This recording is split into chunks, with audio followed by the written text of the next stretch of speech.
منطقة بروكلين، ويقول لهم في ترجمة حرفية تقريبا: أريد أن أكون محمدية.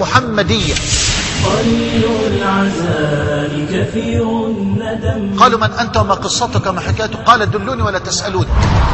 اغتسل، يعني استحمى فاغتسل. انطق الشهادتين، قال: لا إله إلا الله محمد رسول الله. علموه الصلاة فصلى، فبدأ صلاة الصبح والظهر، صلى اليوم الأول واليوم الثاني واليوم الثالث، لفت بخشوعه وبطول سجوده وبكائه نظر إخواننا جميعا. الرجل يسجد لا يريد أن يرفع رأسه، يسجد ويبكي بكاء طويلا، يسمع القرآن ويبكي بكاء طويلا. جرى دمعه فبكى جفنه، فصار البكاء بدمع ودم. في اليوم الثالث بعد صلاة المغرب جلس إلى جواره أحد إخواننا وقال: يا أخي والله أنا صرت أحقر نفسي إلى جوارك. يا أخي ما نظرت إليك إلا ووجدتك باكيا. إذا سجدت لا تريد أن ترفع رأسك من السجود.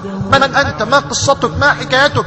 فأخبره بأنه كان نصرانيا، وكان يبحث عن الحق ويقرأ عن الإسلام ويقرأ في الأديان ويسأل الله عز وجل أن يدله على الحق. رجل باحث عن الحق، وباحث عن الحقيقة.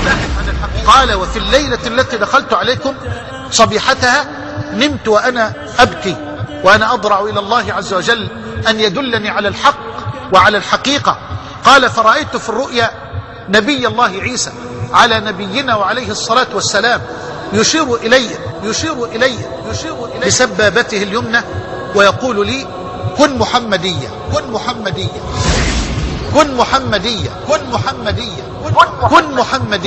فخرجت من بيتي ودخلت عليكم. يقسم الإخوة بالله أذن المؤذن لصلاة العشاء. الله أكبر،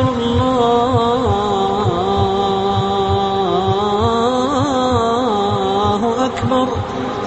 ودخل معه صلاة العشاء، وفي الركعة الأولى سجد ولم يرفع رأسه. ظن الإخوة أنه نام، فلما انتهت الصلاة نادى عليه الإمام ونادى عليه الأخ إلى جواره فلم يجب، فقام إليه أحد الإخوة وحركه فوقع على الأرض، فلما نظروا إليه وجدوا روحه قد فاضت إلى الله جل وعلا وهو ساجد. يا لها من خواتيم. قرب الرحيل إلى ديار الآخرة، فاجعل إلهي خير عمري آخرة. يا أيتها النفس المطمئنة ارجعي إلى ربك راضية مرضية فادخلي في عبادي وادخلي جنتي. العزاء كثير الندم طويل النحيب على ما اجترم، جرى دمعه فبكى جفنه، فصار البكاء بدمع ودم. قليل